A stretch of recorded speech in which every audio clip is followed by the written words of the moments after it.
Yes? Okay, I'm closing Firefox. Today is our 21st show. 21st show. And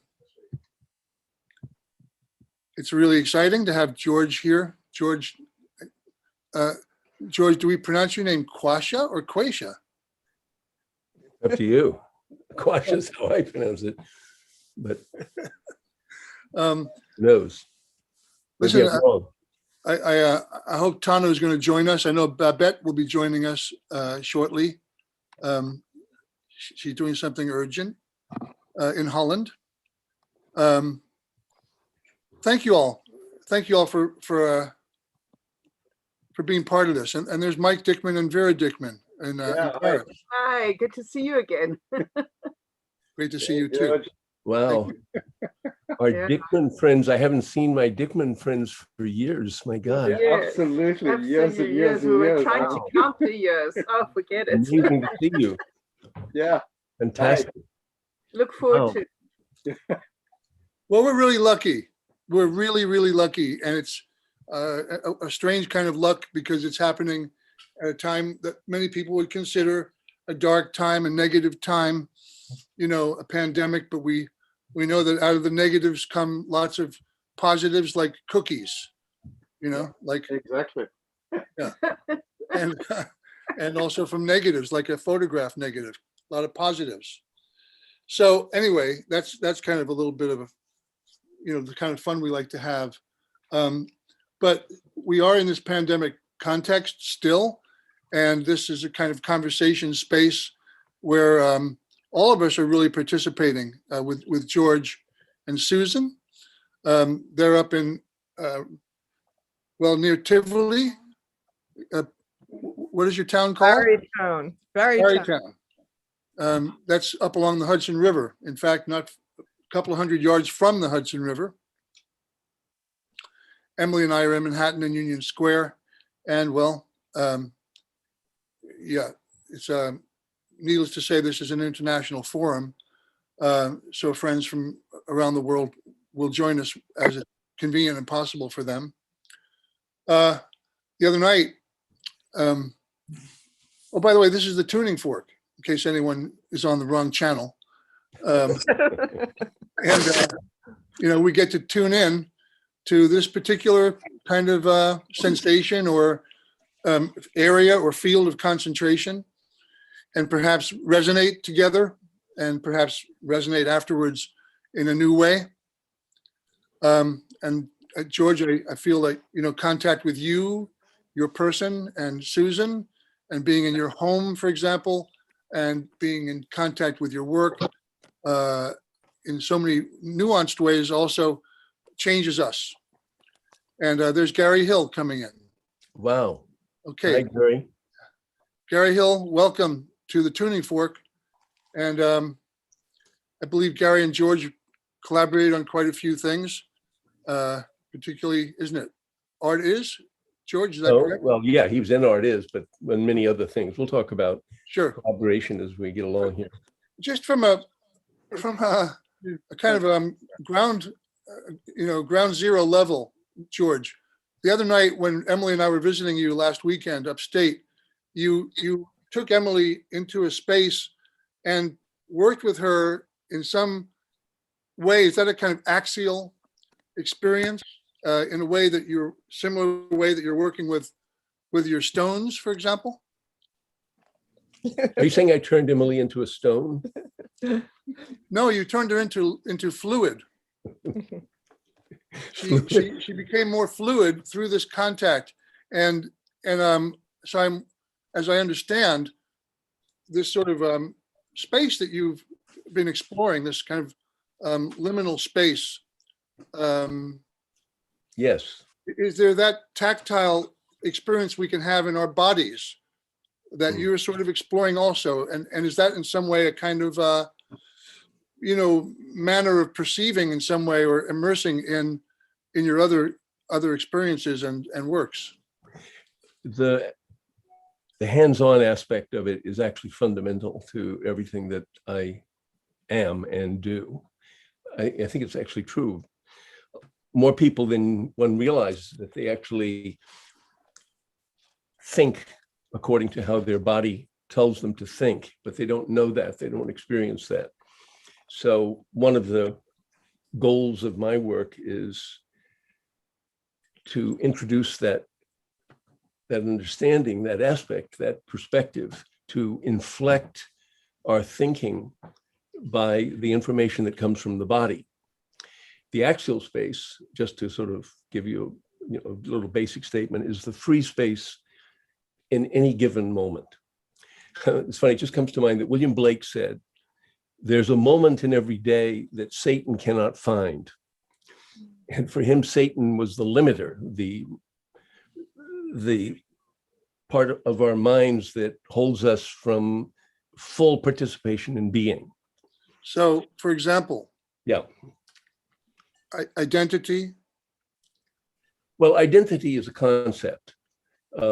It comes from the word meaning the same. So if we have an identity, it basically implies that we have a concept of our sameness with our self, and that we have a view of what that means.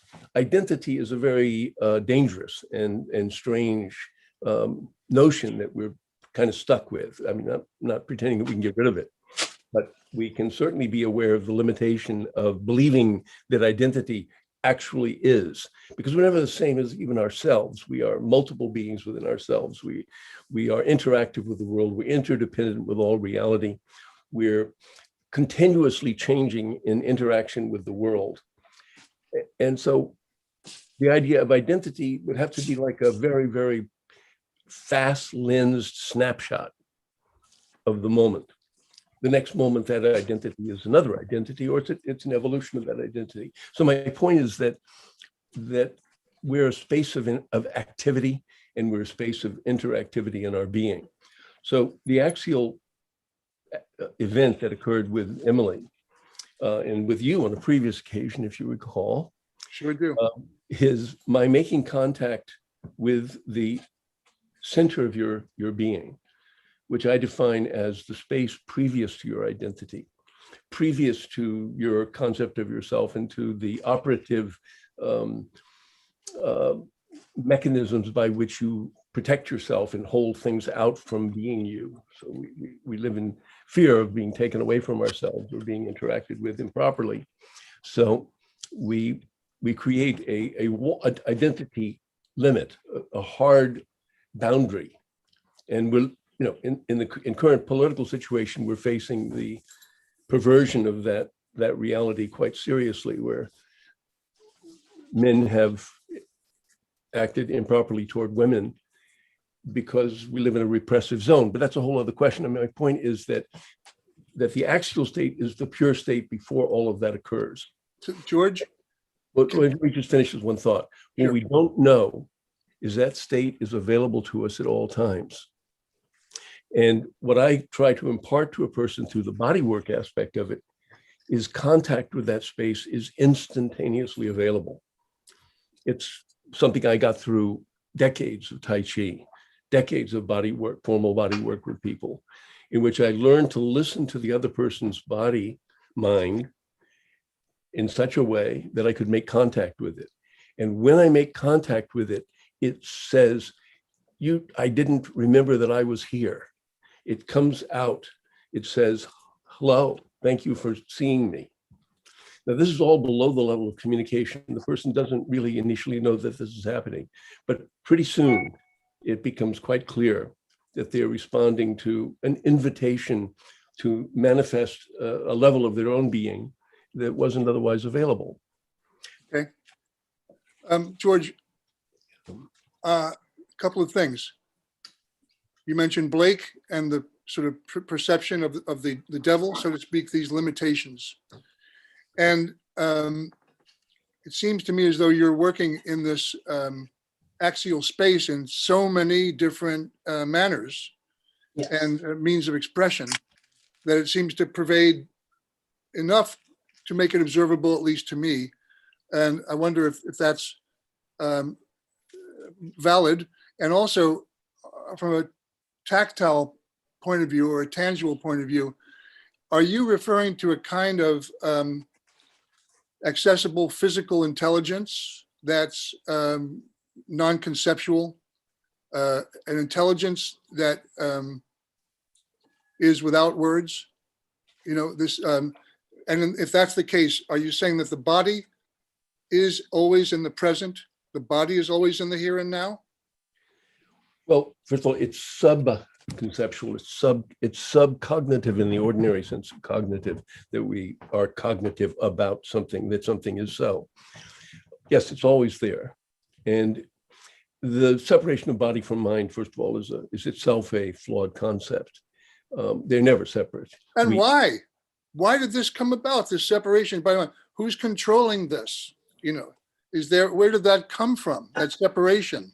Well, I don't think it will benefit too much by speculating on how we got to the fucked up state that we're in. But that's a whole long story in itself.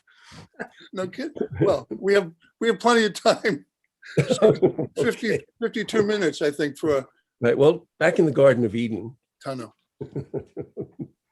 I think one of the problems is that we have this concept of a beginning. We think that something happened in the beginning that has determined us forever. And in Judeo-Christian tradition, that shows up as you're born in sin and you've got to work your way back to sinlessness. So your life is spent in struggle. The Buddhist view and certain other views, even within Christianity, like with Meister Eckhart, hold the view that that's not the case. You have a primordial perfection that is the case, and that's distorted. So it's the idea that we have fallen from grace, the concept, the belief, the way of organizing the world around such a belief that puts us in the situation of being out of touch with our being. What we don't normally realize when we think these kinds of thoughts is that that's operative on the body level as well as the mind level. So you can approach it either way. Buddhism tends to be a bit mental. When you talk about falling, Yeah. it seems as though falling is also in our context, like discovering. Well, that's a particular, instance of falling, that when you fall down, you get a shock and you have an opportunity to discover something. If it falls too far, you die. If it's a short fall, you might wake up through it. But the fall that I was talking about is Understood. a primordial fall, and it did not occur. So it's a perpetrated idea. Yeah, like One of Blake's we live devils. inside the prison house of our beliefs and the prison house of language. Okay, so Ron just brought up something. Okay, We live inside. we have an important comment, a technical blip. Ron This is just- a moment of suspense. Okay, so if you have it just on viewer mode, then only Susan's, because Susan's microphone is on, only Susan's window is. We can't see George. Right, if you have. So just Susan has to presenter- pin George. No, I think if for now, as long as we're not sharing anything, if George could turn his mic on. So Susan's mic and sound off and George's mic and sound on, please. Is that okay? This is like process art. Don't worry, everybody. It's Right. under control. Wait, Or not in control, and we like it like that. Okay, perfect. George, Very good, very good. all good. Thanks, I Ron gotta Smith. turn my for sound for on, the, though, right? yeah. Okay, no echo, right? Oh, in there. Yeah. That's perfect. Okay. All right. Thank you for your patience, you guys up in, where are they? Barrytown. Yeah. June Fortes. At least Yep. the beautiful image of beautiful June Fortes is on the screen. An avatar. Talk about stability. Yeah. So I've interrupted you a few times, George, and thanks for your patience, but I'd like to create as many handles as we can to give people more opportunities to dialogue with you. Yeah. And I have a question from our friend Gaetano Maeda. Oh, good. And I mean, he could just as well ask this question, but for some reason, he's speaking through me. Okay. don't know. Go ahead and channel Tano. Yeah. So So I understood from Tano that there's this, image of you always leaving your house with your Sony Handycam Yeah. a few years ago, I suppose. And Tano said, well, George made us feel as though, we were being seen, like we experienced the being seen, through the presence of his camera. We don't know how George saw us. And perhaps what I think also perhaps curious what became of that material. Well, gosh, I don't know which particular material he'd be referring to. Okay, hold on. I mean, the big, Tano, you can jump in with your audio if you want to.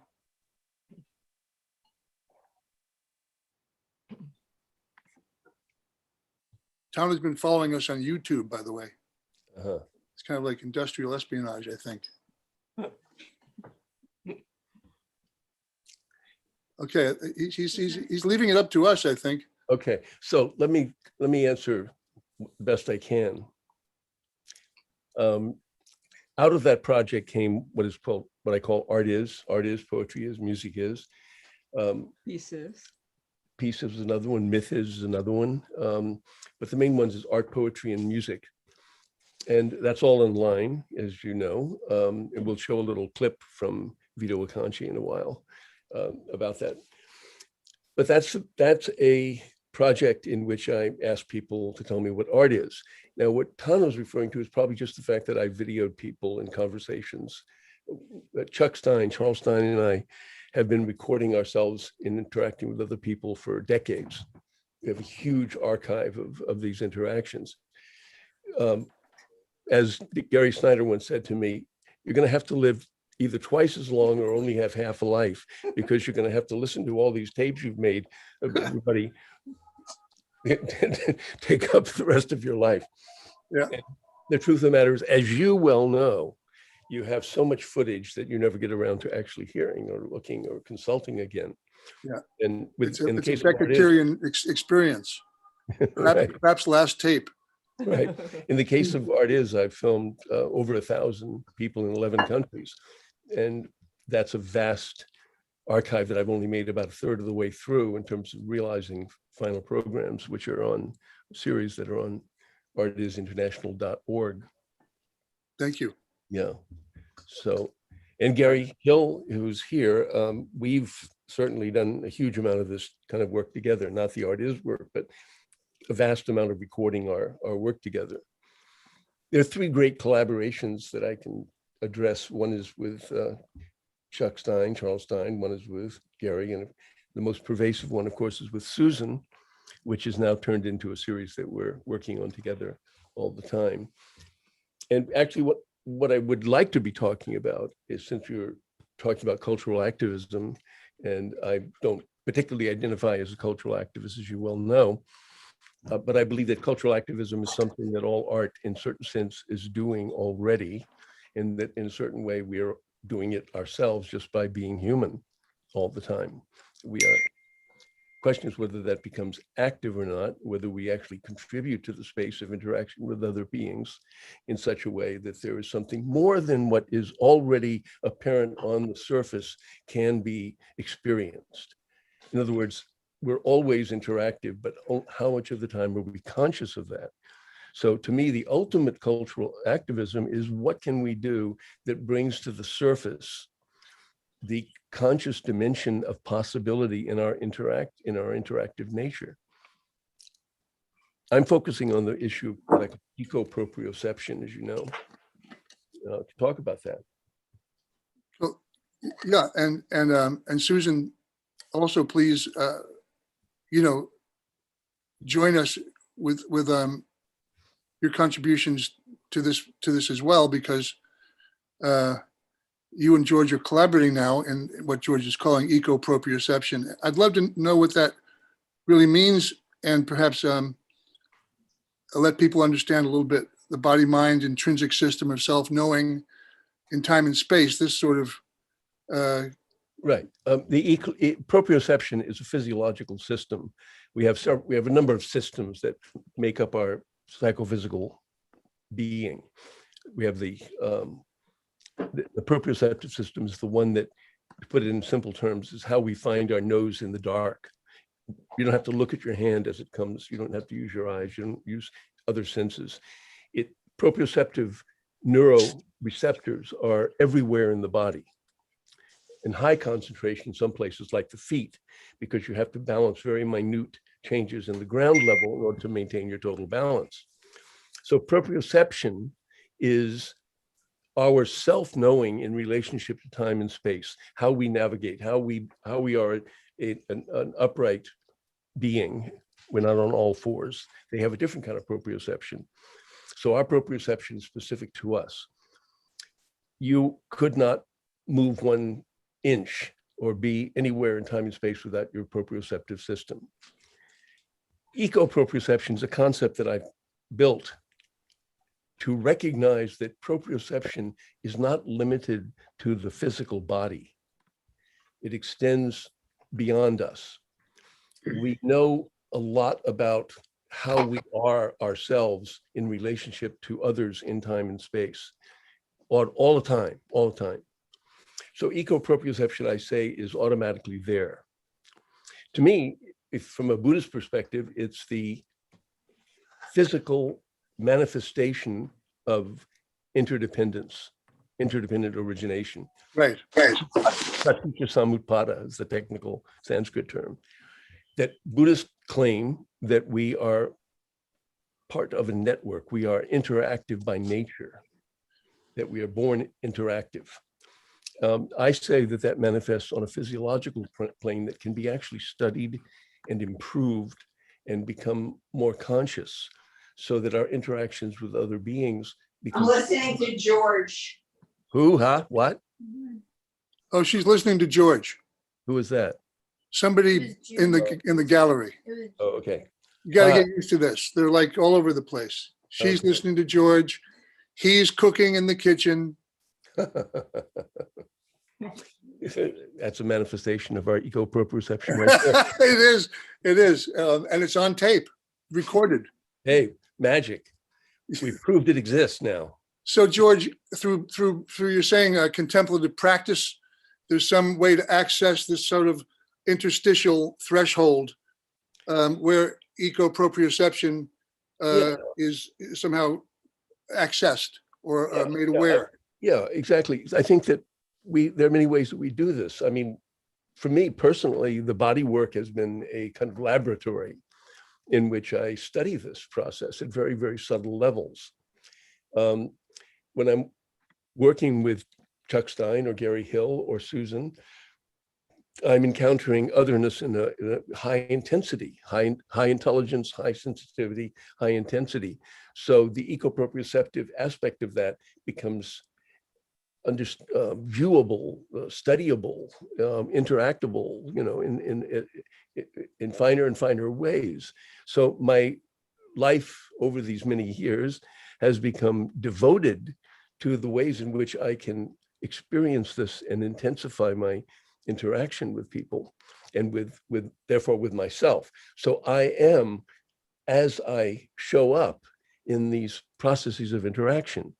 So in looking into the eyes of over 1,000 artists, poets, and composers, and so on, over a 19.5-year period that I've been doing this project, I have learned a great deal about how to listen to the minds of other beings. And this is a fantastic experience. My job in that moment is simply to bring out of them what is truest for them in the process of saying what it is they do. What is this thing that they do? So that's George, when you interview these people over nearly 20 years, do you feel that you're sort of joining them in some interstitial space, in some space that has this sort of liminal quality? Yeah. Where dialogue is almost, informed by some sublime kind of awareness? Well, if I'm good at what I'm doing, I can attract both our minds to that space. Sometimes I'm better at it than other times. If I get the person to drop their ready-made concepts and actually enter into the thinking process of asking what it is they do in a way that's new to that moment, then we might enter into this magical space in which is co-creative and co-interactive. So I'm in favor of the notion of cultural interactivism, as I said to you. Okay. Co-interactivism. And let's go into that. But perhaps you'd like to show us the example with Vito. Yeah. Is that a good opportunity to do that? For 2 minutes, yeah. Now, what do we need to do, Emily? Coach us. Or does Susan know what to do? Oh, I have to turn my sound on. I'm turning my sound on. I turn my sound on. Okay, There we go. we'll have to stop making music. Okay, we've stopped making music. And now Okay, Susan's and I'm screen gonna share sharing. the screen. Okay, and I'm gonna stand over here for 1 Yeah, second. yeah. I'm not gonna get into it. 2 minutes.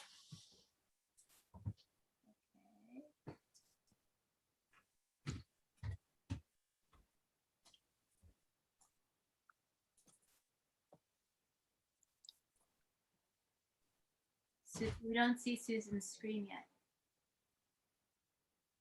We don't see Susan's screen yet, right? Can you hear us, Susan? I think they both turned their speakers off. This is kind of a conceptual experience. We got to get used to this. Susan, Is Susan, she seems to be, oh, there, Susan, hey, we need you. Let's chat with Susan. Susan? All right.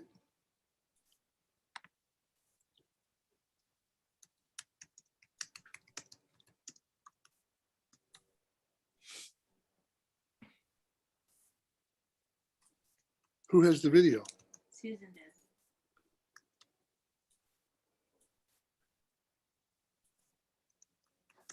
Susan thinks we have the video. We think that Susan has the video. So it's really spontaneous. It's an improv.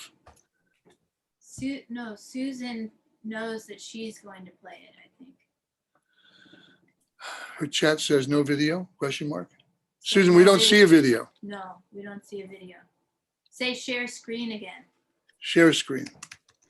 and turn volume on.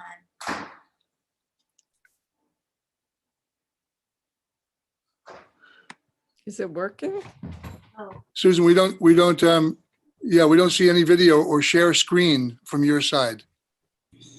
I think you have to let her share the screen, possibly. She's co-hosting, Gary. I don't think Oh, so. okay. maybe not now though. I don't see her I don't know why. Now, where do you possibly taste it? With art, the tradition is that the viewer is here and the art is there. We hear him, we don't see him. Is You don't see is him? always one of You have to screen share. just desire, and hence frustration. Yeah. And art is probably kind of a moral position. You can't touch the art because art is more expensive than people. Art. I would say there have been a lot of nudges into that tradition of viewer stands here and artist stands there, including some of mine, including a lot of people's. But I think the condition is always one of a kind of frontality. I mean, no matter how many different kinds of art there's been, art remains a kind of visual category. I mean, art magazines can't show sound, for example. They can only show pictures. And as a visual medium, it stresses control, I think, because at least in Western culture, visual is a means of control. Once you can see someone, you now can handle someone. You now have control over that someone. You know that person doesn't have a gun.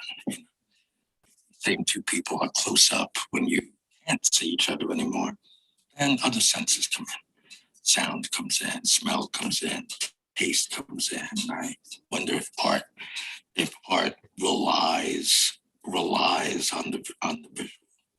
Why does art remain, I think, a kind of object? Probably has to, because art isn't supposed to be inhabited. It's supposed to be contemplated. Okay. Thanks, Susan. Thanks, George. Sorry we had this technical glitch. Okay. When we run the final video after a few days, we'll include the full clip for posterity, Okay. future scholars and adventurers. Mhm. So you obviously selected Vito's segment out of so many. What does this represent in the context that you're sharing with us? Well, Vito's challenge to art is kind of provocative. So I thought that in the context of a program that, I mean, a concern that focuses on cultural activism, Vito would be one of those historical figures who you could say has been most provocative in his cultural activism.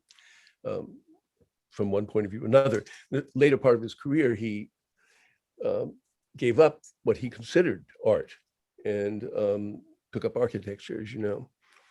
And this was him at a very late stage, about 2 years before he died, where he was expressing.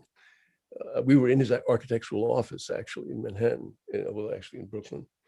And he was basically stating his position that art has created a separation between people and hasn't found a way of not being this museum reality that's separate. I don't think that's true, but let's say I think there are many artists who found a way around this enclosure of art and separation from people. And I think that's one of the major problems, one of the major issues of art. And I don't think that Vito stayed all that much in touch with it. This is about opinions. Art is not about opinions. It's not about telling us what art really is or isn't. It's about the state of discourse in which we raise questions that challenge the very possibility of having a finished view of what art is. I mean, to my mind, Vito's position is both challenging, interestingly challenging, and kind of off the mark a little bit, in that I don't think he is sympathetic enough to art anymore to have at that point, to have a kind of view of it that I would like to hear, personally. George, you also have this work that you've done with these rocks and balancing these very formidable objects in precarious balancing points, which also comes back to this sort of, in a way, doesn't it? This sort of liminal experience or sensitivity, sensitizing beyond our own physical beings. Yeah. Yeah. And then there's this object behind you, which somehow, maybe you can tell us about that, the image. Yeah. Yeah. Is there some relationship there? And what's that experience like? What state of being and body, mind, cognizance do you put yourself in when you're working with these materials? Yeah, that's a nice question. When I'm working with the Stones, I would never have worked with the Stones in that way if two things hadn't happened. One, I had many years of doing Tai Chi, and particularly body work, extensions of Tai Chi, and the push hands martial art aspect of it, in which you try to be a neutral presence before aggressive action. So if someone's trying to push you over or attack you, and your idea is to ride that rather than oppose it. So it requires a sensitivity that allows you over time to overcome the notion that we are born with a fight or flight instinct that is absolutely necessary and always there. You actually leave that behind and you enter into a collaboration with your opponent, in which you, through sensitivity, maintain contact. Don't flee from him, don't attack him, but ride him in such a way that he cannot feel your existence.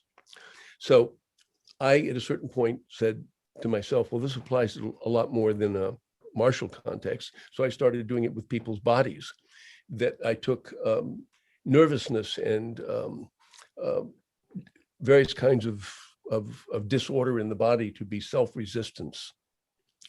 So I entered into the state of that body-mind with the intention of neutralizing their self-aggression, which tightness was a kind of self-aggression, holding back, holding in.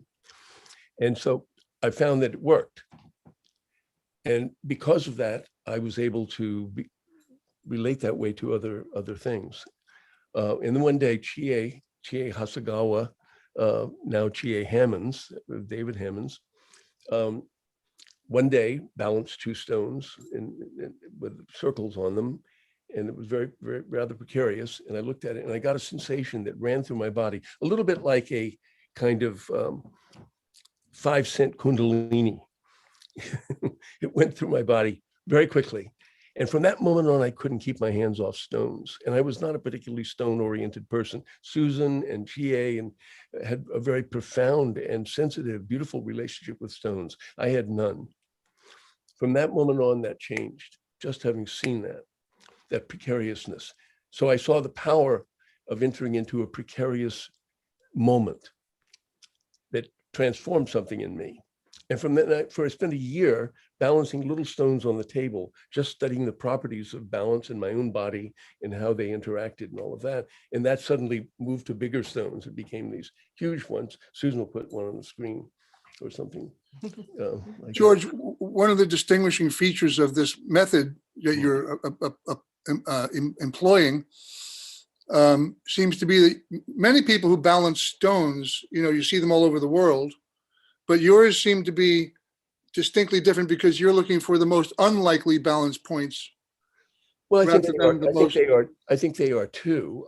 I'm not a big fan of stone balancing. It never interested me. It was only when I actually had this experience that I started working with it.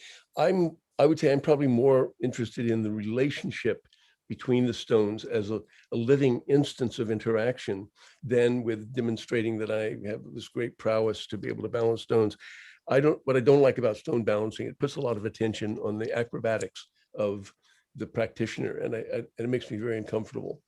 It also feels like it's invasive to the environment, all these stones balanced all over the place. And I just don't get into it that way.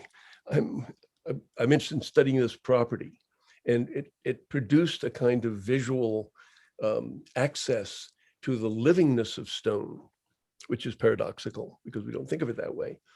But I take interdependence to mean that all things are alive on some level. It's just not the forms of life that we recognize or that our sensory system is keyed to recognize. Well, this is more and more an acknowledged fact that every particle of matter has its own experience, a measurable experience, and therefore every matter has consciousness. Yeah, we can use that language. Yeah, we can use that language. Scientists don't use that language. Oh, yes, they do. Well, there's some. I've been reading it, and it's very exciting because it's so accessible. Very recent development. Yeah, it's very recent, and it's really liberating. It is liberating, yeah. But however, let's not say that we've gained all that much by it showing up in science, because this is not on one side of the science versus intuition or science versus art or any of those antinomies. We want to look at this as in a proprioceptive way. How is this kind of awareness an extension of how I can participate being? And if when it gets to the social questions, I'd like to see some awareness of this kind of openness in thinking and interaction between beings show up in our thinking about larger problems. I mean, in the climate change situation, which is terribly pressing at all times to us now, we're responding rather primarily to the urgency of the situation, and our motivation is fear of the damage that's being done. And that kind of closes us down, or has the potential to close us down from really fresh thinking about these matters. I got to ask you a question though, George. Do you Yeah. believe that everyone is reacting with fear? Is everyone? No, I think there's an undercurrent in fear in us that's fearful, and I think that the pandemic situation has enormously enhanced this. That we now have a palpable threat in just the other people around us, and it puts us in a very, very ambivalent relationship to the world.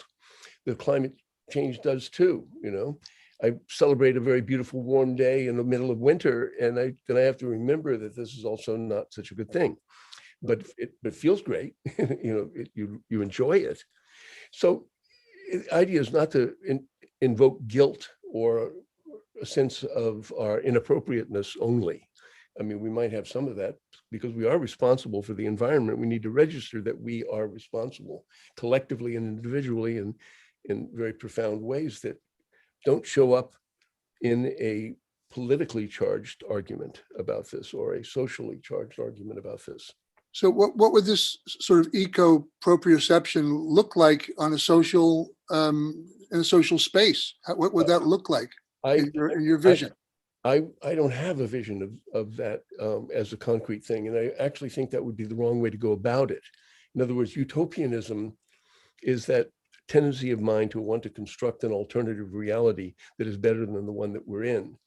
And while such a reality certainly exists as a possibility, it doesn't arrive through our figuration of it as a concrete alternative.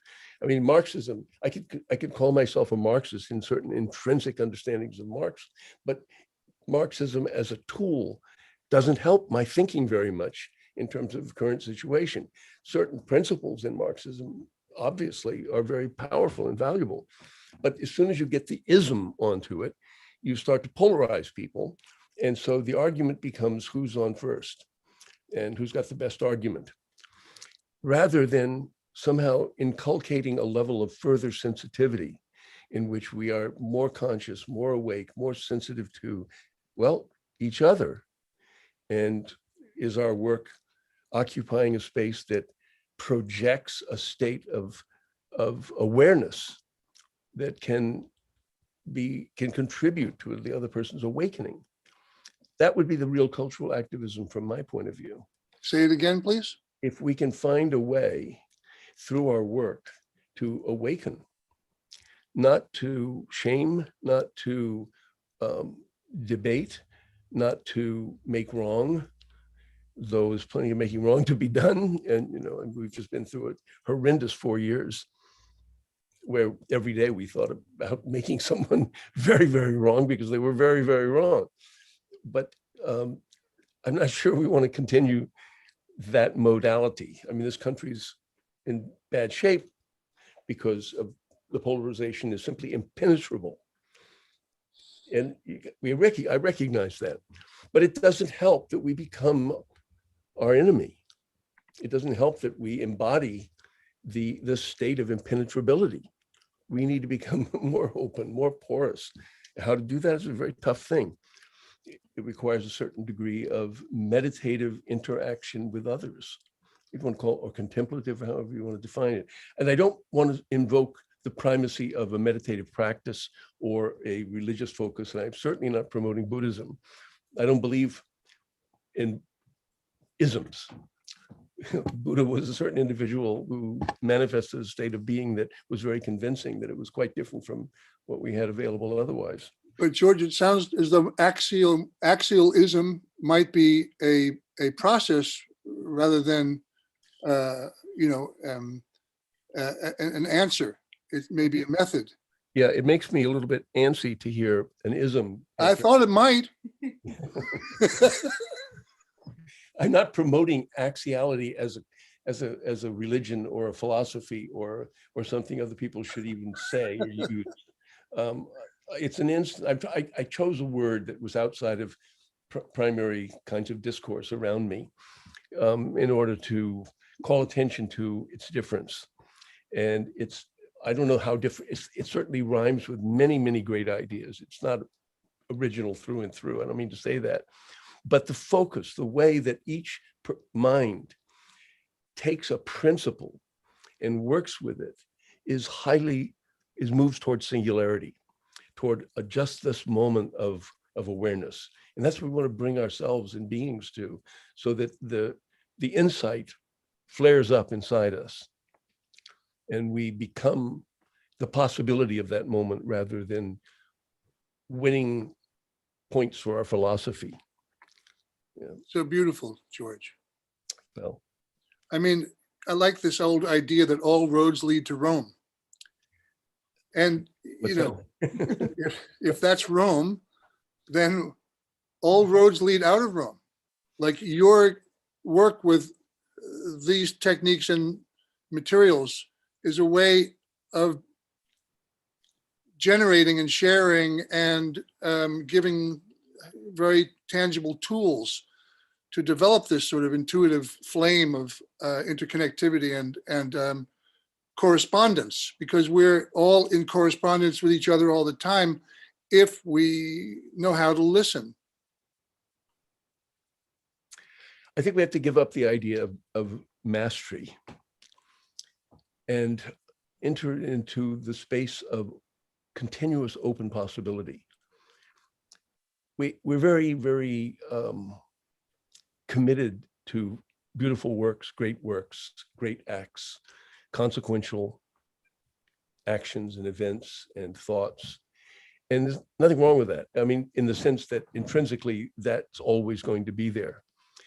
At the same time, we need to call some attention away from agency.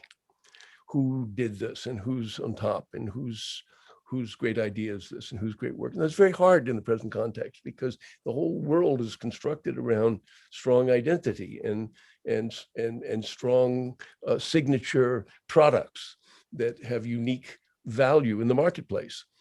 And that's how we think. We think that we have to be different.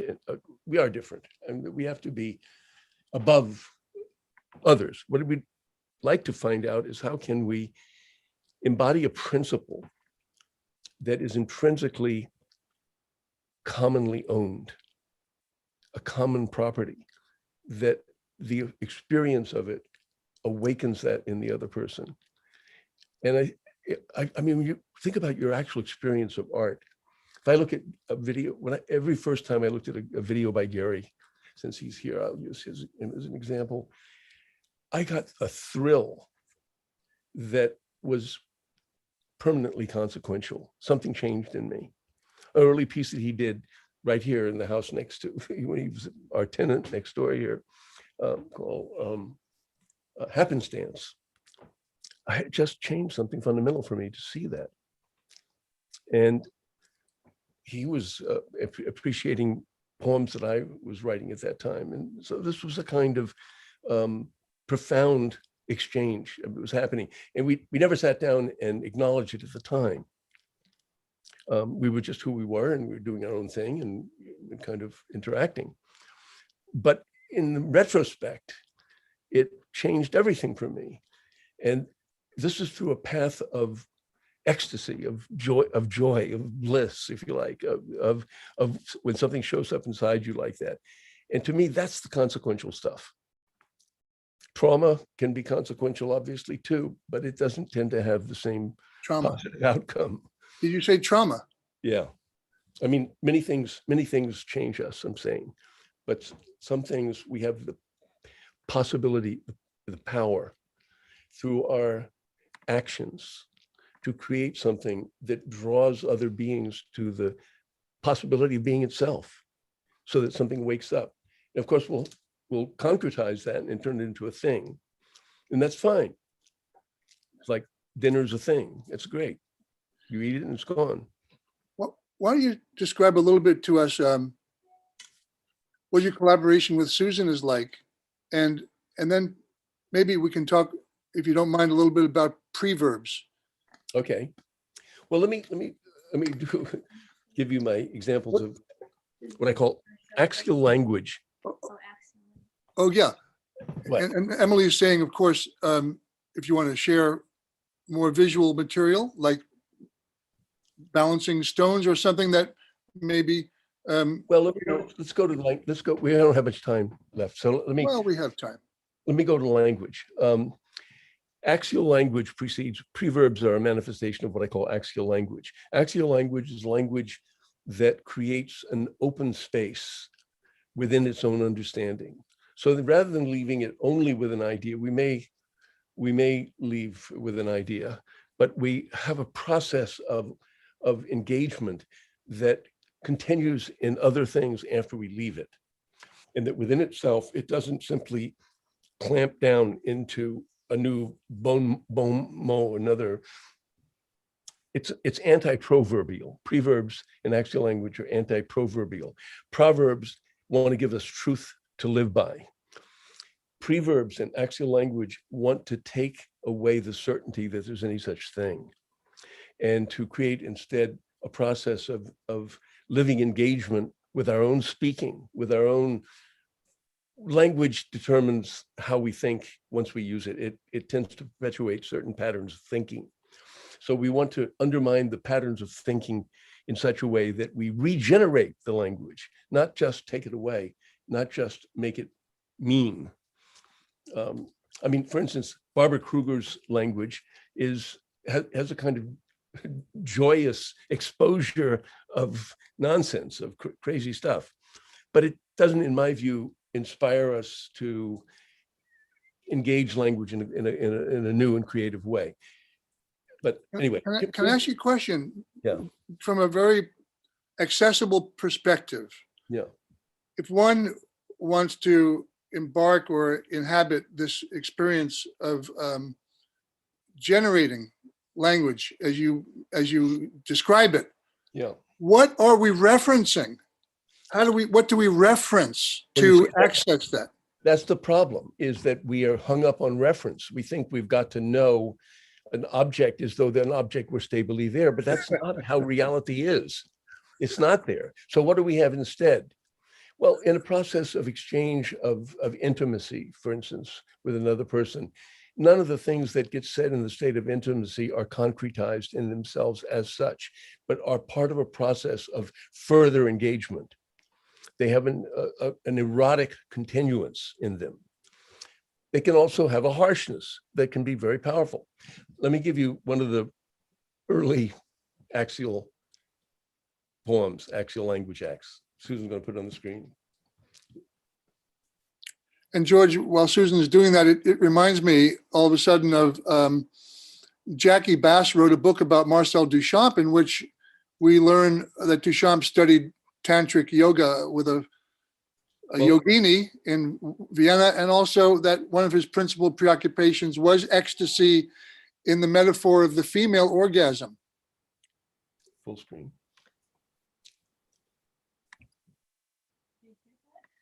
What? What? Is that working? What did he say? Did he hear that? I don't know if you heard it. Are you seeing it? Yeah. Yeah, we see it. We'll come back to your question.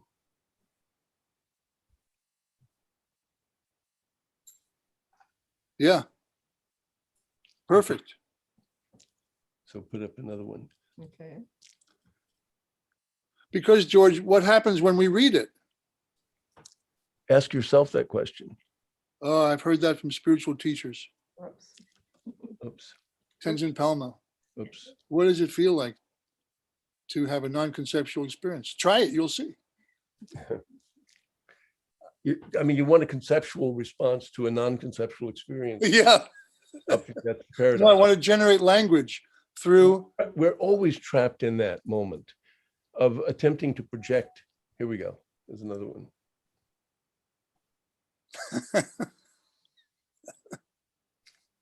Now, in a sense, this one does have a kind of philosophical orientation, in the sense that it's arguing, possibly from one point of view, that we think that doing things for the world, for others, is a self-sacrifice.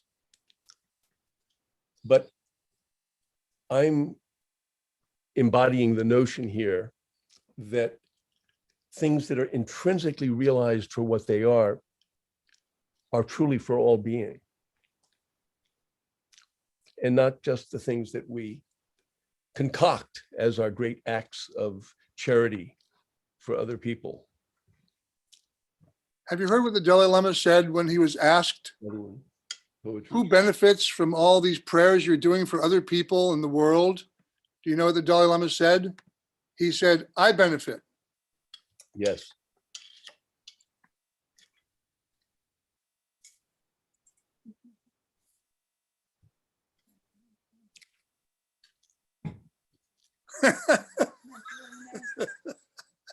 Leave it.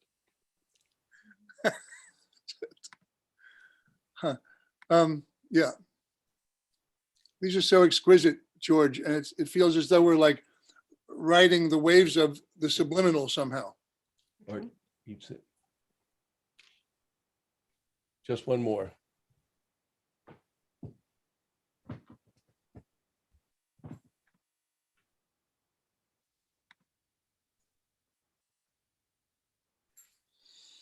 So anyway, that's a little tiny bit of the sort of the original axial language that preceded preverbs. But preverbs are sort of like that.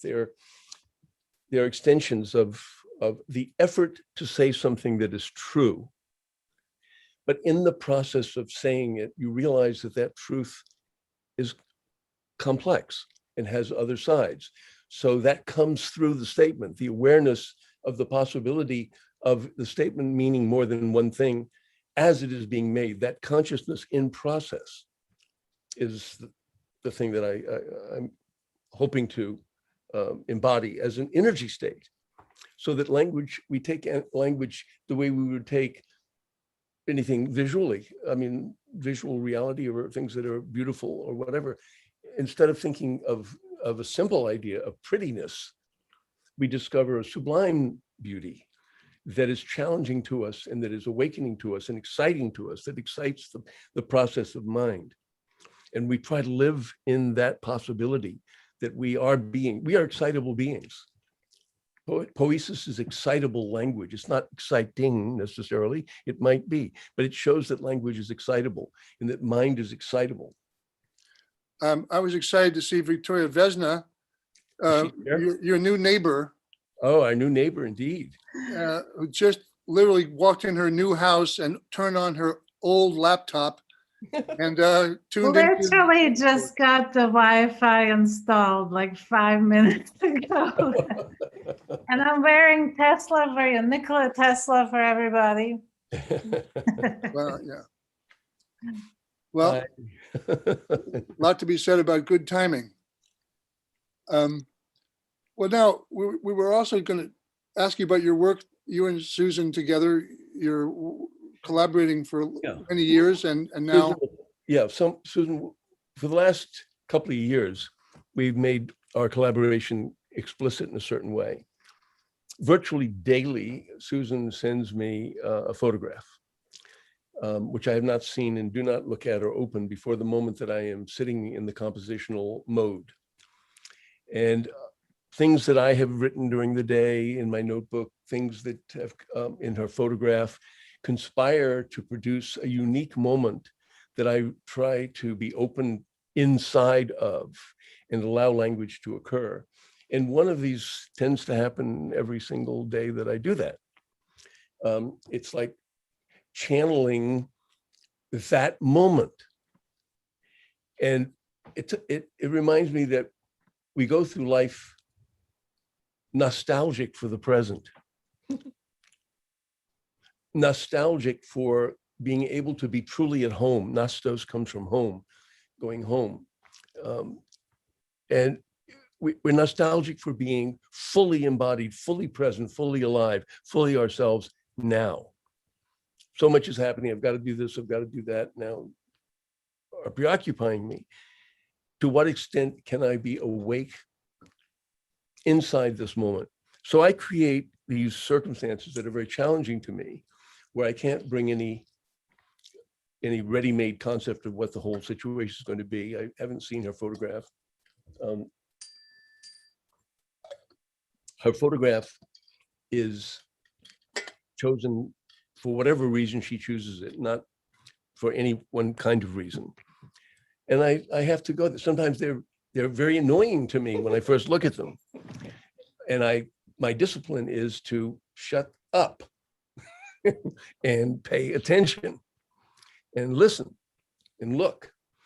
And sooner or later, it starts to take hold inside me and it creates a discourse all its own. It's neither descriptive about it nor descriptive about my thoughts and ideas, but is a manifestation of the possibility of languaging inside that moment. So this has been going on for 2 years. We're now in the 13th series of 36 photographs and 36 poems. So that's hundreds that have happened. Almost, I would say probably it comes out to at least one every 2 or 3 days in the whole perspective. Probably one every 2 days. But even, you know. I don't mean to be irreverent, but it reminds me of something very funny that Leonard Cohen said when he discovered that his manager had basically used all of his capital, his money for her own adventures. Right. And he was in the process of suing her. Mm-hmm. And that he was doing an interview, he was being asked about this. And he said, well, you know, it required quite a lot of patience. Mm. And he said, I don't advise it as a spiritual exercise. But I think what you're exploring with Susan is an advisable exercise. And I ask you to perhaps tell us a little bit just before we open up the space for other voices. What, if any, do you find is the correlation between this work that you're doing in cultural production and the inner work of contemplative movement, Tai Chi, exercises of, you know, the Buddhist tantric Dzogchen methods, for example? A correlation here? How is one informing the other and vice versa? And is that actually a type of practice? Well, thank you for asking a simple question. The best is always last, man. What it comes down to, things done for themselves are the only things done for all. When one inhabits the truth of a moment for in itself, how it really is, that moment automatically includes the others, everything else, because it's only when we attempt to define the moment for our own gain, separate from others, that we're actually closed off from that possibility. So it's a kind of, to me, art is a spiritual discipline. I think that the proper practice of art is as powerful as any form of meditation, if it's understood in a way that allows us to experience our connectedness with things. And that's a very tough thing, because it's very, very hard not to be trying to perfect the thing you're doing. And I'm not saying you should, but perhaps we could try to optimize that rather than to perfect it. That is to say, work it as far as it is willing to go in its moment of manifestation. Then we let a lot of things off the hook of trying to prove themselves.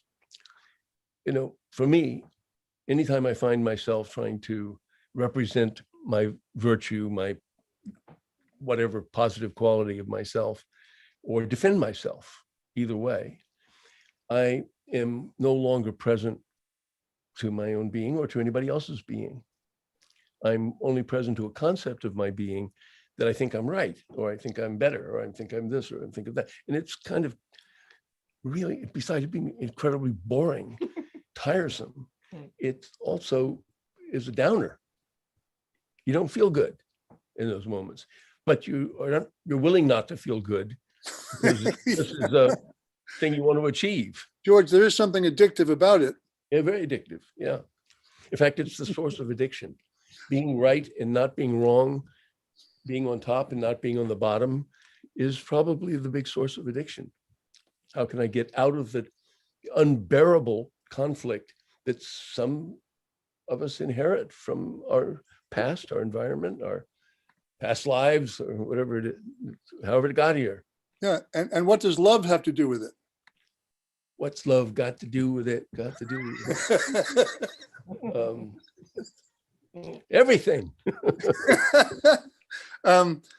Listen, thank you so much, George. I've been so selfish to interrupt you so frequently and to hog the, time with you. But I hope there's so many Actually, wonderful. You are minds beautiful, and- John. You are beautiful. You've been beautiful. I'm sorry to disappoint you. I keep trying to disappoint myself and I keep fucking up. Right. One time I called John Cage on the phone because we were doing a book of his, and I was very timid because I didn't want to interrupt him. And I said, John, this is George. I'm really sorry to interrupt you. And he said, oh, that's okay. That's what we do for each other. Hopefully that's what cultural activism does. Yes, yes, yes to that. Now, there's so many great minds, and it's always a shame when we don't open the door up and invite conversation through this interstitial threshold. I suppose that by now we have some axial quality of experience tonight together, and that we can speak to each other in that space that you've tuned us into, George, on the tuning fork. So beautifully. Thank you very much. The floor is open for comments or questions or other excitement, technical problems, whatever you want to come up with. We've done our best. Tell them to unmute. Unmute everyone. Absolutely. Thank you very much, everyone, for your very sublime attention. Thank you for coming. Ask a question. Yeah. How do I- I was wondering about proprioception and robots and artificial intelligence and how that is beginning to play out in a somewhat scary way, but in a way it's playing out. Just in relationship to what you were talking about, with our, the body, mind, and all that, and what robots can already do is pretty astounding. In fact, not just thinking and beating chess machines, but actually dancing and moving around like dogs or whatever. Anyway, just thought I'd throw that out there. Okay, can I answer just the way I think about that problem, that issue, that question? As long as we're focused on performance as some form of definable excellence, then it's going to look like robots are taking up our space or becoming us. Yeah, I don't think though. I don't think it's necessarily limited to. I mean, it looks like that when you see robots on YouTube or the news. What they can do, but I think the subtlety of what you're speaking of, I think, is still possible without it having to do with proving something. Although that's kind of part of it, because it is a construction, it's a making, it's a creative thing. It's a level of creative thing, but it's not sapience. It's not maybe not. It's not sentience. Sentience is biological. I mean, but even the line between biological, these are getting smeared quite a bit of late. I know, but that doesn't mean that it's really so. Just because we can no longer distinguish. that we I'm can just no saying longer that like use. 5 or 10 years ago, the same conversation, would be very different.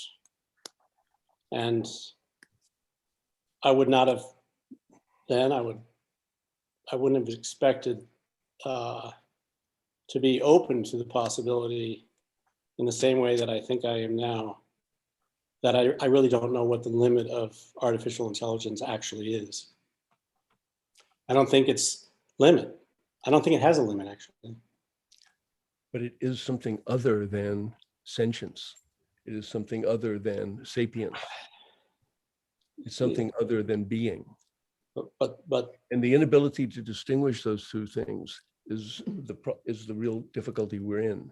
Technology has dulled our belief, our acceptance, our belief in the uniqueness, the singularity of being. It's but all. we are technology, so. I don't agree with that. Yeah, I mean, to me, language is technology, and we are language. So. And I say that language is not technology at all.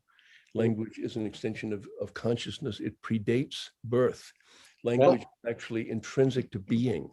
Back in October, Godfrey Reggio, the filmmaker who worked with Philip Glass on Keanu Scozzi and the Scozzi trilogies, said that we have become not only consumers that are marketed to, but we have become commodity that has now been marketed through algorithms and such. And he did say that we are becoming technology. Remember he said that? Godfrey Reggio, please reference it in our archives. Dira Vickman had her hand up, excuse me, Gary, and also Susie Surik had a question to everyone. And Susie, I'm not sure if you felt your question was, responded to inherently, or if you'd like to say something else or re-ask your question on camera. So Vera, please, thank you.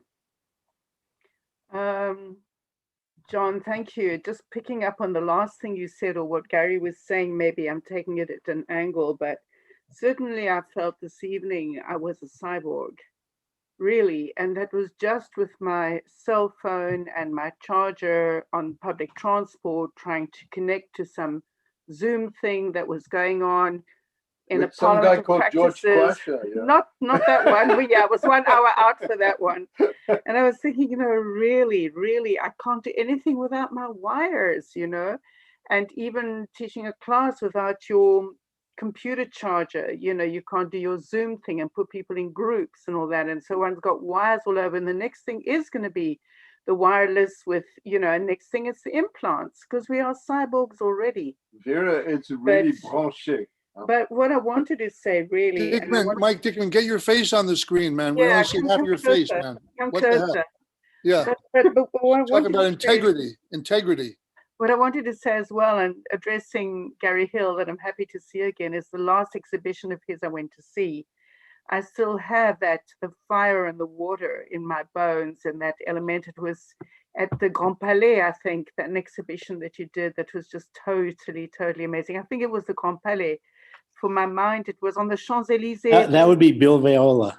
Oh, that's it. So sorry, Gary, it wasn't you. Never mind. No problem. But just to say that the going towards the art and the artist, for me, really, I think it's really like going for that, being nostalgic for the present, and going towards the encounters that are going to open up that space of open possibility all the time, that are going to knock you off the logical axis and just put you in that space where everything is possible, and that magical space of transformation. And if I need to encounter art and artists all the time in my own way, in order to do that, that's where it happens. You could say it happens in my meditation cushion, but it kind of doesn't in the same way, because when I enter an artistic encounter, I'm allowing anything to happen in a very different way, and I'm allowing for transformation. I'm allowing for all possibilities. That's how I feel. And for me, art is necessary for that. It's necessary to actually find that space, to find that axial space, if I can call it that, based on what George was saying this evening and what you're saying. So it's necessary, and it's a form of balance to actually enter into, you know, some kind of encounter with Other people's art. other people's art. Because Perhaps- Vera also makes her own art. Yeah, which and is I make which is art with other people different thing. too. We've got a whole project called Embracing the Unknown, which is about interacting and creating interactions for entering the unknown and kind of enjoying releasing resistance against the unknown and actually bringing the body into it. So in other words, using digital space, but enacting with each other in digital space, bringing in the unexpected and exploring that otherness that was mentioned earlier, the way in which when you interact, you said, even with each other, George and Susan, whatever, there will be a moment at which that otherness is inevitably experienced. And yeah, I've been experimenting with that. Maybe we could run a session with 6 European artists from different fields. We could run a tuning fork session with you all. It could be amazing. But yeah, I feel a real necessity to maintain balance by working with art. I don't know how else to put it. So it was interesting to hear tonight your responses in different ways to this. Yeah, I just wanted to make that, so it gives form of language to it, but I like the pre-verbal, the non, the anti-proverb as well. And I think William Kentridge, in some of his expressions, his three word, things that appear here and there, the 3 word lines and poems. Tessa has some at home. Safe space for stupidity is what he calls his workshop space, the Center for the Less Good Idea. It's a safe space for stupidity. But he has lots of 3-4 words that at the moment he's invited people to put them on billboards, to contribute them and put them on billboards, so that cars drive past and they see a sign like poetry sucks, the poison out of life, or art is not a fucking test. But these things are available on the streets, on the highways, not in private Zoom rooms, We had that idea actually originally. We were going to hire a billboard, just never had the funds.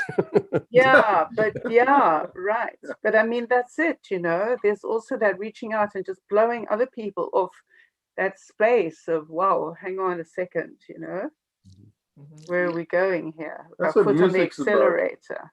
That's what creating music is about. Creating music. Improv, yeah? Well, as you know, I mean, all I do is only improv, basically. Right. Yeah. So I never, Vera once said to me, how do you choose how you're going to start a program? I said, I have no fucking idea, man. I go up on this stage and I start playing something. Sometimes I've heard it before, and sometimes I never heard it before, and I have no idea where it's fucking going, and I just do it, know. And exactly. and it never ends. It Exactly. never ends because it never began.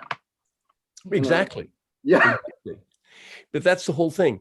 You see, we're losing the ability to distinguish these profound states of being realizing itself in this moment spontaneously. Yeah. Because AI has become so subtle that it is hypnotic. You think that because you cannot distinguish it in a critical, logical, rational, perceptual way, that it's therefore no different. But that's an illusion, because the thing that we're talking about is actually from outside time. Yeah. Its source is outside time. When you're in a state of musical interaction like that, I also play what I call axial music, which is that music. We have a group called the Axial Band. And they're all great musicians. I'm not a great musician. The other ones are. And it's clear that we don't have to make any plans for each other. Yeah. Someone strikes a sound, and eco-proprioception, our proprioceptive systems go into this common point that is there amongst us. Yeah. And it's a space that belongs to none of us, but which we are attentive to in which we are serving. We serve this. So you don't own it. Yeah. You don't own it. You enter into it like another place. And discovering this profound state is so subtle, so fine. When you do it all the time the way you do, or the things that I've gotten, somewhat able to do, you lose track of how profound it is actually, how different it is from precious. Yeah, exactly. And so presence in this sense is very different from anything that technology touches. It's all display on the surface of being, but it doesn't access this atemporal soul level of being, or mind, deep mind level of being. I beg your pardon, but Victoria would like to offer a comment, and I'm also reminded that how important it is to be raw and vulnerable, because that actually keeps us sort of in contact with everything. Yeah, exactly. Victoria, please. Thank you.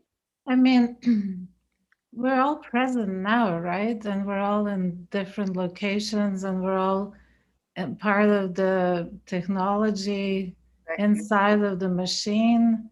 And AI is part of what we're doing, and who knows who's surveilling us. And I just don't see it separate like that, George. And you know what I love is when I came in and you said the work you're doing with Susan is nostalgia for the presence. And I thought, that's interesting, because I think of nostalgia as something that we're wishing for, but we are present. So it doesn't matter if it's Zoom, or if it's a dream, or if it's sleep, or if it's AI, or if it's robots. It's all our extension, right, of our consciousness. This is a true thing. This is like saying riding in a great car, or even riding in, or being in your body. While the body is inseparable from the mind, it's not the bottom line of what we are. It's in time. It's occurring in time. Biology is a temporal reality, but being is not. But you're being in the Zoom right now. That's right. But it's not the Zoom that's being. No, who said? That's what I mean. AI wants us to believe that the robot has being. You know, I'm a little bit with Gary on that. I think, I mean, I've been working with AI for 20 years now. I mean, I don't know the answer. No, I don't either. That's what I'm saying. I'm just, when I say that, when you said now I'm thinking, well, that's what you're saying. So we don't really know, but well, this is, something's going on here where it's another, it's not just us. It's all different types of, Yep. I mean, for lack of a better word, intelligence, but it's another way of thinking. That's everything has consciousness in that sense. I think that you could say that, but it's not consciousness itself. Well, of course not. Yeah, that's the difference. We agree with that. Yeah. It is fun to realize that this now, then, the other now of last week. Other now. That this now is all over the place at the same time right now. And if we that's what Yogi Bear said. What? That's what Yogi Bear said. What time is it? You mean now? I know. Basically, it's using Zoom and your headset and your charger and everything to get to that minute in every day that Satan can't find. You'll find it.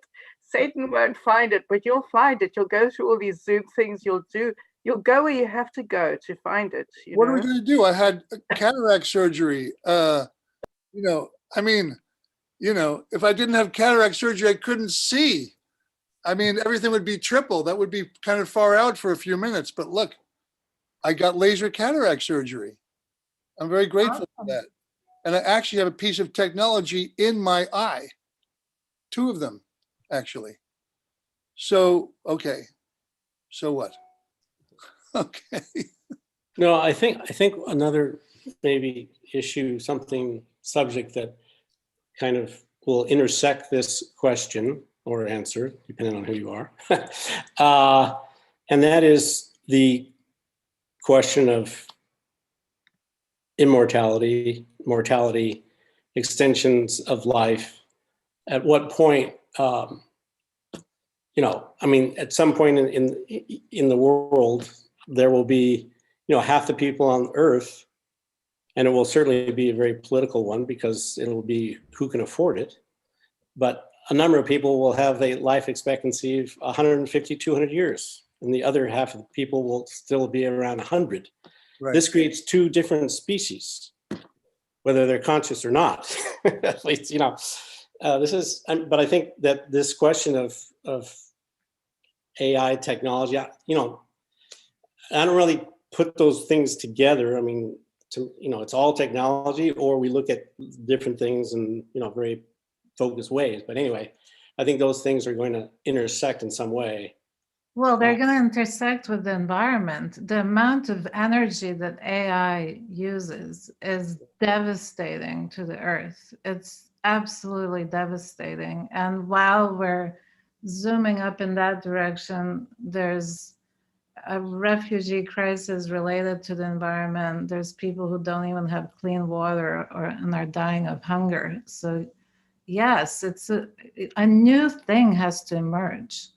The technology that's running AI and computers and clouds and the economic system that drives it is just, you know, full on disaster head on. So. But are you saying that people, in terms of the whole, their you know, living standard is not better than it was 100 years ago? Well, if you're in Syria or in depths of Africa, I'm yes, saying all the whole. so. You know, of course, but still. No, it's definitely better, but it's a temporary thing. We're going into a really dangerous time for the planet. I'm thinking in planetary. Yeah, I understand. Yeah, no, I it's think that same thought environmentally, AI. happens cyclically, you know. Well, I know I was looking at also, you know, it goes even into the art world with the NFT and cryptocurrency. And cryptocurrency and AI use huge amounts of energy. And if this is where we're moving, while already there's red flags with the environment, the ecology of the planet, it's not the direction that's going to serve us well.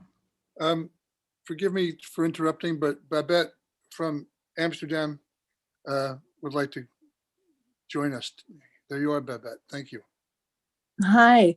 Hi, George. I just wanted to say hello. I'm so happy to see you. You too. And yeah, I had to, you know, I couldn't see you from the beginning, so I went in a little bit past half the time, I guess.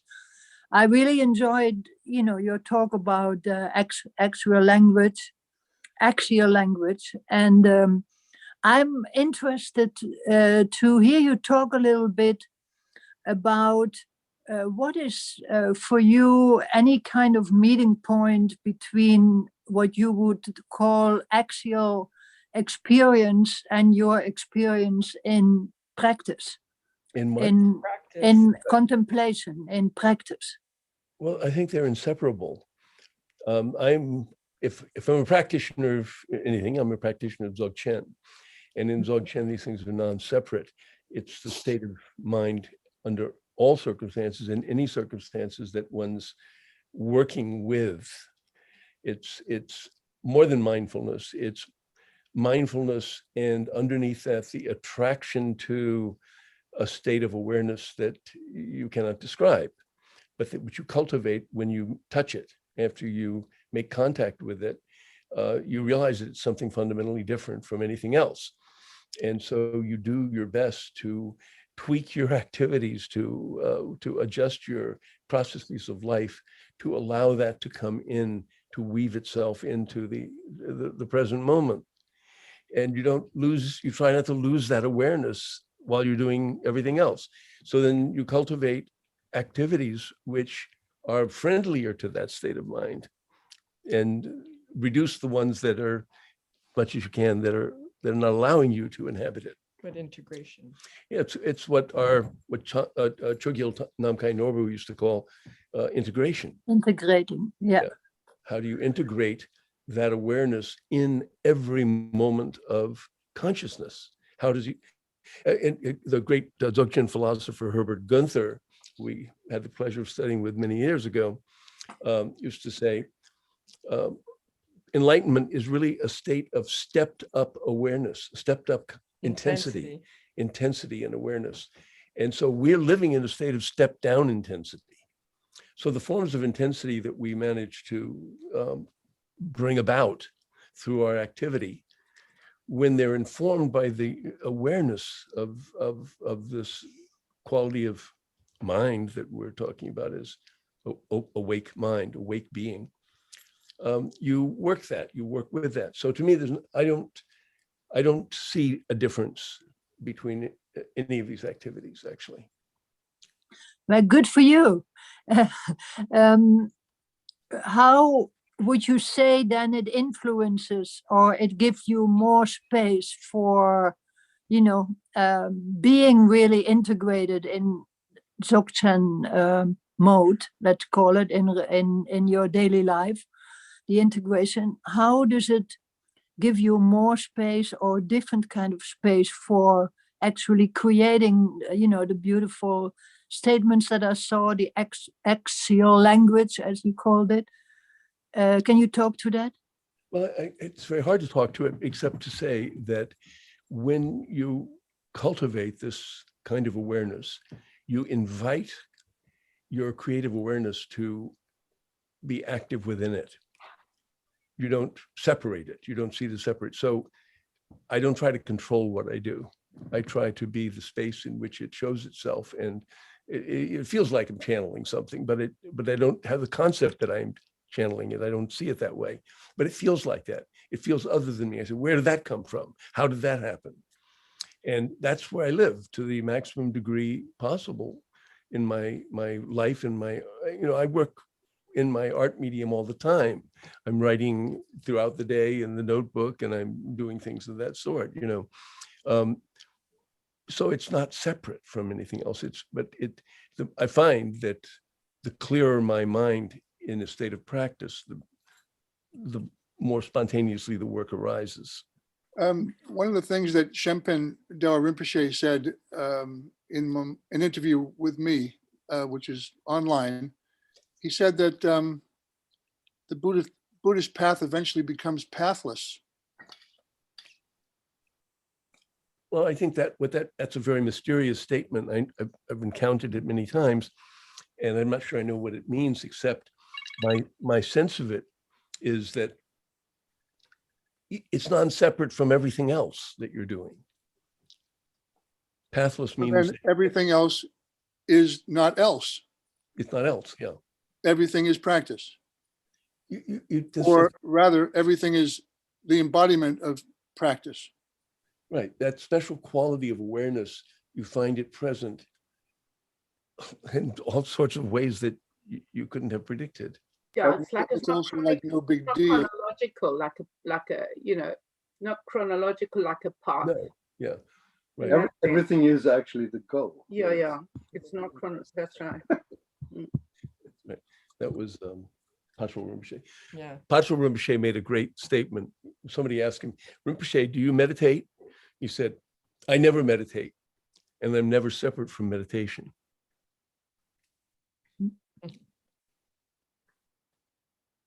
That's the goal, so to speak, you could say. That's what pathlessness would really mean, I think. Let's just see. One more comment. Gotta go. Thanks, Gary Hill. Folks, maybe would someone else like to add something or say goodnight? Sing? or improv in some other way.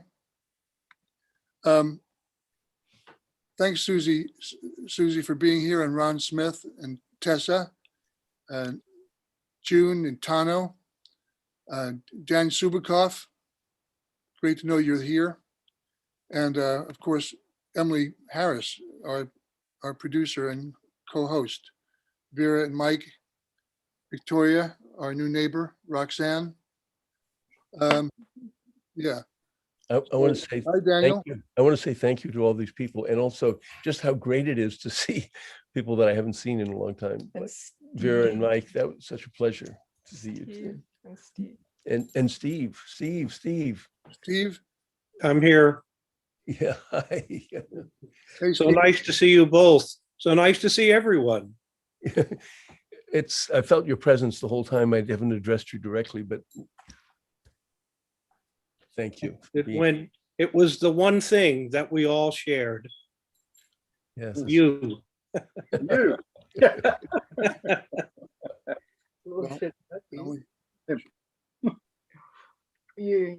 Okay. Well, no. Okay. Okay, Emily decided, yes, we should sing. No, we shouldn't sing. Yes, we should sing.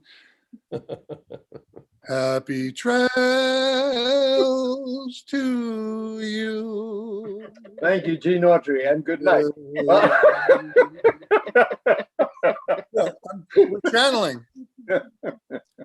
Thank you all. Next time it's Good Mike, night. Thank Ron you. and Emily. We love you. Wonderful to see you, Thank Babette. you. Thank you. For See all you, your bye. thoughts and Thanks, George, for Bye-bye. making this a great 21 and 21. Yeah. Now go back and see your the poetry books that have yours and Gary's actually confusing with Bill, indeed. Never mind. It was the same period. It was that same period. Woodstock. Okay. Eco-proprioception, Vera. Somehow. Okay. It's Thanks. been beautiful. Thanks, It's been John. A bientôt. Lovely See you to soon. see you, Thank you, George. George. Bye, man. Thanks, Bye. George.